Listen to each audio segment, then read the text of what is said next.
Can a movie make you question your life choices? That's what I feel in my heart. Another month, another Ghibli to cross off the list. This one, unlike the others that have something that is recognizable, Howl's Moving Castle has the castle, Calcifer, Howl himself, Sophie. Spirited Away has No Name, Haku, Yababa, Chihiro, and Zaniba. And just for those of you that said I said the name wrong, sorry about that. From now on, I'll say the name proper. Chihiro. Like instead of Kiki and Gigi, this is Kaikai and Jai. What did you just say? Whispers of the Heart does not really have that. The most recognizable thing they have are these two, and even then they don't have Inoue out there outfits to cosplay. The only one with any cosplay material is the cat, and he's barely here. Don't worry, the cat will return in the sequel.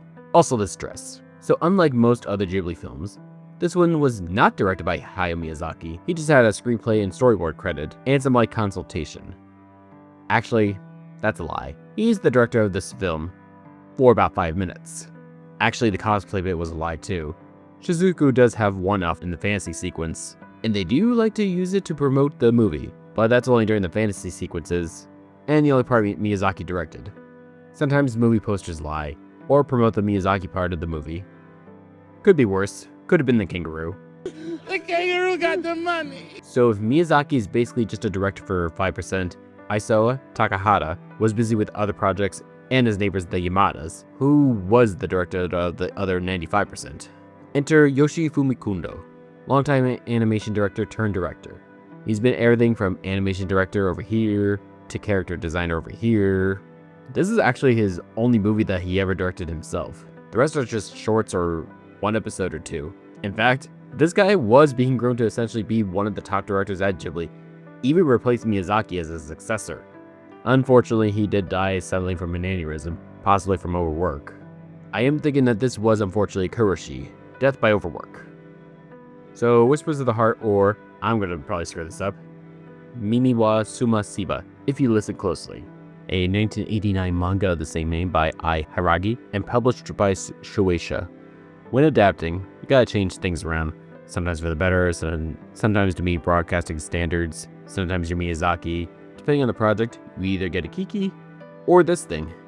I'll bring up the differences as they pop up. So I guess we should start with how the original started out.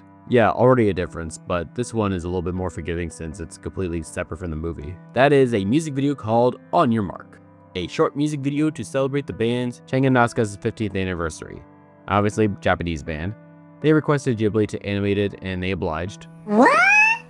Miyazaki actually worked on this one, only because he was having a tough time with his other passion project, Princess Mononoke. For the band, this was probably the luckiest break for them. Miyazaki and Ghibli are notorious for being very selective and very restrictive. Miyazaki at the time was in a creative burnout and needed a distraction.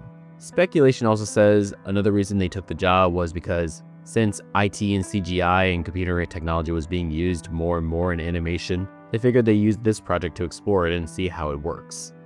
This would eventually be used to create their own in-house IT and CGI department. And this would help in the creation of Princess Mononoke. And if you're wondering, no, this wasn't on the Blu-ray, it wasn't in the IMAX showing, so why do I bring it up? Only because, like Pixar, they need some in-between work to do when they're not doing a movie. And apparently, there is an entire library of shorts I had no clue about. Why haven't you seen these? Well, they are on Blu-ray in Japan, but you can't see them in the Ghibli Museum, only one film each month, and in Japan. That's why I'll never forgive the Japanese!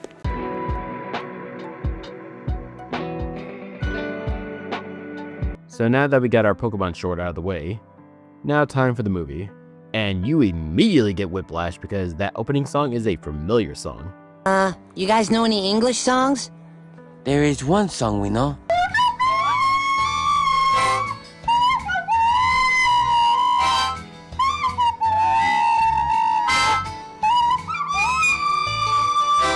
Yeah, a bit of a culture shock. So, why? Why an American song? An American country song? I mean, you have Joe Asaya there. Oh wait, he ain't here this time. Well, who is this guy? Yuji no Mi? Okay, you got Yuji. This band you did a music video for over there. So why Country Road? And why the Olivia Newton-John cover? So we actually have 2 versions of the song. No, 3, 4, 5. Now the dub doubles that. Point is, they got their money's worth, making several covers of the same song. Let's first at least get our cast out of the way first. We will come back to this later. We are introduced to our main protagoon. Just an editor's note. I'm probably gonna these names up good. So I'll just put him on screen just so you can see him. And if people in the comments want to correct me, go right ahead. Shizuku Tsukishima, played by Yoko Hano in the sub, and Brittany Snow in the dub. And the family, all kind of doing their own thing right now. Saya, Asako, Shayo, played by Takashi Tachibana, and James Sicking, Shakira Mirai and Gene Smart, and Yori Yamashita, and Courtney Thorne-Smith. Actually, now we can do the manga differences. So, small town goes to the city. They lived in a house, but got moved to an apartment. Shayo's age and personality change from high school and carefree to rigid in college. Actually, the mother got the same treatment too.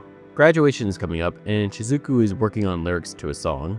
And when not doing that, she's either looking at her Kiki cameos, possibly Nintendo, that might be the penguin from Mario. But that game doesn't come out for another year. Maybe he got an early copy. He did play an early Sega game and did say when he was working on Your Mark, I can make a much better one than Sega. What was I talking about? Oh yeah, Shizuku. Shizuku is a very avid reader and has basically read all the fantasy books in the library. And to show the age of this movie, she looks at the checkout cards in the back and notices a name keeps popping up. Seiji Yamasawa, and wants to find out who this is. She tries to get more books and info on Seiji from the librarian, but she's no help. And to round out our cast, we get Yoko Harada and Tsukimura, played by Meiko Kayama and Ashley Tisdale, Yoshimi Nakajima, and Martin Spearsgers. That one's hard even in English. Anyway, Yuka and Shizuku talk about graduation, boys, sing a Little John Denver, the teenage girl experience, country roads, but this is more of a graduation song. And we also get Concrete Roads, more of a parody of Country Roads, obligatory environmental message here. I think Shizuku may have a little ADHD, because the next day Shizuku has to deliver a lunch to her father, but gets distracted by a cat called Moon, enough to follow the cat all the way to an antique shop, where she gets distracted by another cat. I will say, Shizuku would probably be the first to fall in the coming cat apocalypse, and she meets the owner of the shop, Shiro Nishi, played by Keiju Kobayashi, and Harold Good. He gives a good small story about the cat in the hat and the suit, and a clock. Anyway, scatterbrained Shizuku has to get to the library to study, and forgets the lunch she brought. But lucky again, this kid brings back the lunch, like when he found the book, she also forgot.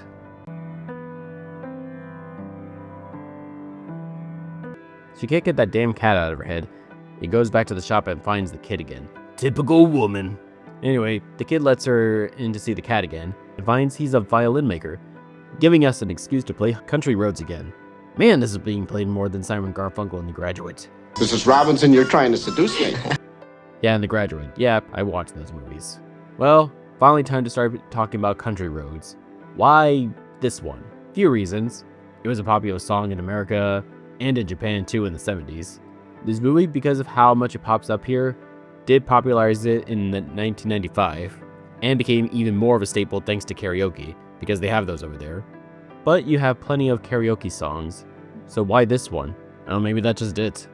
It's like when your friends change the words to popular songs, at least with the original lyrics, because remember, you have 2 translations from one song a few times. This one in Concrete Roads. Concrete Road is just a parody song with an environmental message, and maybe a deeper meaning like Ring Around the Rosie or something. The lyrics for New Country Road have a bit of a story involving the director. By the way, shout out to this guy for finding the source on this. If you want a more detailed version, you could go here for that, but clip notes the version here. So the director, Kondo, actually came from Gosen Niigata Prefecture and moved to Tokyo. Wanted to be a mangaka but went the anime route. He helped Miyazaki and Ghibli for years. It was being prepped for a more senior position. But remember my mention of credits? Miyazaki was the storyboard director and 5% director, and really pushed for the Country Road song to be the theme in this movie. He also wanted to translate, but was busy storyboarding. And the director needs the translation to start animating around the dialogue. And after procrastinating, he finally got to it by giving the job to Sasuke's daughter, Mamiko. Only took her 5 minutes though. I kind of hope she charged for a full day's work on that. Anyway, Miyazaki liked it, only wanted to change one line, and Kono didn't want to change that line. Mamiko's line sounded more like running away from home. And apparently, Kono felt more of a connection to the original translation because he lived it. And that's why the translation changed and why Country Roads Remixed is the soundtrack for this movie. So after a cute impromptu jam session, Shizuku finds out Seiji is the Seiji Amasawa, the one from the library books. Voiced by Isaiah Takashi and David Gallagher.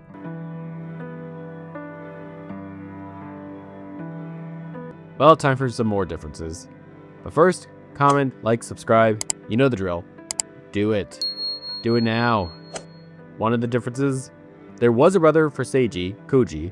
Koji was axed from this entirely. Seiji was making fun of the book she was reading, not Country Road from earlier.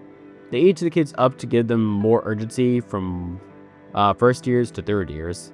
And this guy was a painter, not a violinist. Or Lutherer? Huh, new word unlock. Only about halfway and we are starting to get a goal to form. So Seiji convinces his parents that he could go to Cremona, Italy to study with a master craftsman. Also confesses he was reading all those books to get her attention. Shizuku in return becomes anxious because Seiji knows what he wants to do in life, and she does not. So to test her skills in writing and see if this is what she wants to do, she wants to write a story involving the cat, Baron, who goes by the name Baron Humpert von Kinkingman. Man, it's a mouthful. Might as well be this. My name is Inigo Montoya! And since we are creating a story, time for Miyazaki to take over now. So who is voicing the Baron? Suguru Suiguchi and Carrie Elways. Princess Bride. Okay, I can dig it. And that joke from earlier works better. My name is Inigo Montoya! As for the dream sequence here, this does have a story behind it. This comes from the surreal artist known as... Oh boy, I'm gonna fuck this up good. Nahusa Una? Screw it, AI. No, he's like Inoue. Apparently this isn't just a background he did. This is his own world called Iblard. Might have seen it pop up here and there in manga and video games. Also painted some murals for the Ghibli Museum. The same place where all those shorts are stashed. Let me in! Let me in! Shizuku actually puts her all into this. Now that her grades start to suffer. She finally shows Nishi the story and asks him to read it. And then says one of the more profound statements I've seen in one of these movies. I do love this message, and it is a unique one. Talent is like a gemstone. People either have a little or a lot of it. But if you want to pursue that country road, you need to refine it, and not just rely on talent by itself. It's like a diamond. It didn't pop out like that. Someone has to cut it, to sand it, to refine it. But in the pursuit to perfect your craft, it could also be your undoing and destruction. Might be small in that your grades dipped slightly. Could be you invested all your money into a meme coin and now it's worthless. I never seen a movie go that route. They usually say pursue your dreams and succeed. They may try to show the destructiveness afterwards, but it usually works out in the end, most of the time. Anyway, she was planning to do the same as Seiji and drop out of high school and become a writer, but decides to attend high school to learn a little more, or to refine your skill. Good for her. Honestly, her high school would actually help. Unlike mine that basically taught us to take one test and nothing else. But I know what the powerhouse of the cell is! Shit, I forgot. So with newfound confidence and a path or road in mind, how could it get any better? Seiji comes back and chooses to do the same as Shizuku and finish up high school, but not before an act of love riding her up that hill and declaring his love over the sunrise. You can't achieve anything, just listen closely to you, that whisper in your heart. I had to put that somewhere. So first, get all your Miyazaki staples out of the way. Flying scene, check. Blue sky in some kind of plane, check. Ma moments, check. Environmental message, check.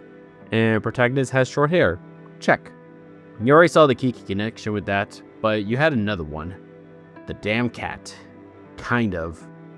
No, the other one. The original had a black cat, but this is 1995 and Gigi is marketable. We can't have two black cats running around here. We can only afford one token black cat. We're barely getting with no name around. Koda really wanted the black cat. Miyazaki insisted he doesn't do things twice. Sir, you have a prequel sequel in a few years for this movie. Then again, this is the guy that has gone in and out of retirement 5 times, so who's to say? But yeah, this cat was popular enough to warrant a sequel prequel movie. And you also had the live action movie made 25 years later. As usual, the score is one I love. It just doesn't quite have that distinct Joe Hisai earworm feel to it. But this section is about sub versus dub. A little tricky here. The dub as usual is good. I say the sub is better, although some lines in the dub are a little bit more refined and a little bit more impactful. I was a little bit worried about the singing parts since they do switch to English in the sub with the Japanese, and it's mainly just because they were singing Country Roads, and we already know how hard the Japanese have with saying their R's. So put your glasses on, nothing will be wrong. But they did pull it off.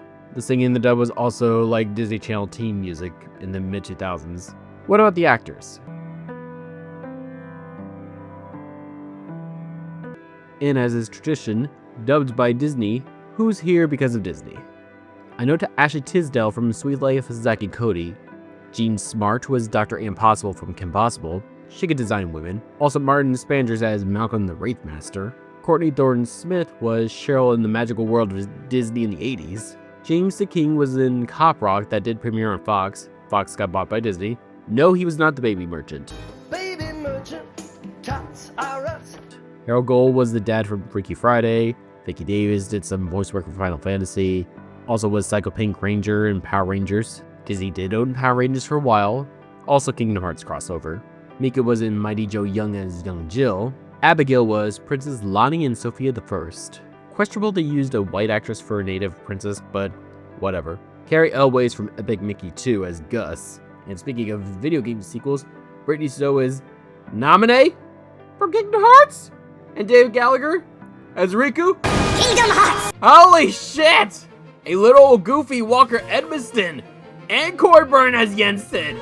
That's 4 Kingdom Hearts references. Whisper of the Heart is 4 words. This is coming out the 4th month of the year. This is foreshadowing. Kingdom Hearts 4. Kingdom Hearts 4 confirmed. It's coming. I swear it. And this is basically real life fanship of Riku and Naminé. When you walk away, you don't hear me say, ah!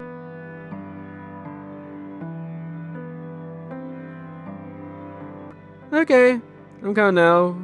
Got my Xanax. Was not expecting Kingdom Hearts fanship in this review. Actually, this is one of his favorite projects he has on his portfolio. This being David Gallagher, Riku. Little pieces of content that's on my resume. Honestly, I think in the Ghibli canon, it's a sleeper. I think it is kind of underappreciated in the grand scheme of things. I think it's a really beautiful little film. I see why it's not like held up among the greats of the Ghibli canon, because it doesn't really it's not laden with that kind of fantasy layer that all the big Ghibli films are. It also, just in general, was a smaller production, a smaller film, and a bit of an older one, but I'm very, very proud of it. I'm very pleased to have had the opportunity brought to me by the same voice direction team that brought me in for Kingdom Hearts, by the way. To be a part of the Ghibli canon somewhere is an honor. And apparently the same people who helped him with Kingdom Hearts also helped him here. By the way, Ricky likes to stream, so give him a like, subscribe, follow. So other than being, I think, one of the only Ghibli films to get a sequel and a live-action movie, people still remember this movie fondly. Why? What else? Hold it? Is that the Lo-Fi girl? Holy shit! No. Already went crazy. Can't afford to go nuts twice in one video. Not enough Xanax. But yeah, that is the original Lo-Fi girl before being replaced by Jade. Yes, she does have a name. So that Lo-Fi channel actually was using Shizuku here with music playing in the background, but had to switch to our current Lo-Fi girl because of copyright issues. Understandable. But yet, in a weird way, Whisper of the Heart lives on in internet culture. Just like that raw gemstone. Something old becomes new. In the beginning, Shizuku and her father were saying how the card system is better than the computerized one. An old love for a friend can become a new one for another. Even Shizuku talking to a cat about how some books just don't hit like they used to. So this movie is an obvious coming-of-age story about transformation, mostly for the better. I would have liked to see something like Hal's Moving Castle. The wizards changed into those things. Every time Hal changes, he loses himself a little bit more every time. Talk about the changes that can be bad for you. They dive into a little bit showing Shizuku slipping in her classes, but I would like to something maybe she's becoming more unkempt or something. Showing how the creative process, you put a little bit of yourself in it every time. But those are my notes on improving what's already a highly regarded movie. A little hidden gem, if you will. I think the only negative this movie has that is universal is I wanted the Steelbook, but yeah, I'm not paying that price. I'll wait for the Steelbook 4K release. But what about the question at the beginning? Well, because I am trying to get into the creative field, not trying to be an actor, but like them taking side jobs to stay afloat until that one job comes along. Basically, I'm Seiji, not skilled at making violins or playing them, but making okay videos. Watching this movie, I do feel a little better sense towards my creative side. I may take a while to start, but once I get going, I get moving. Inspiration is easy. Execution is hard. Everyone can be inspired. Only a few can actually start. My only problem is that, like with all works, you can't work on it forever. I do tend to forget everything else around me when I get into the zone. But eventually, you have to release it into the world. Release to the world your vulnerability, your vision, your opinion. There's something quietly radical about Whisper of the Heart. It doesn't promise greatness, certainty, or even success. Instead, it lingers in the fragile space between dreaming and doing, the place where most of us actually live, the Iblard. Shizuku's journey isn't that about becoming extraordinary overnight. It's about choosing to try, even when the outcome is unclear. Maybe that's why this film stays with us. Not because it tells us we'll achieve everything we want, but because it reminds us about the act of pursuing something, of listening closely to that small, persistent voice inside, and it's already meaningful. You just have to be willing to take that first step. You listen closely. It's a leap of faith. In the end, Whisper of the Heart isn't just a story about finding your path, it's about having the courage to begin walking it, even when you can't see where it leads.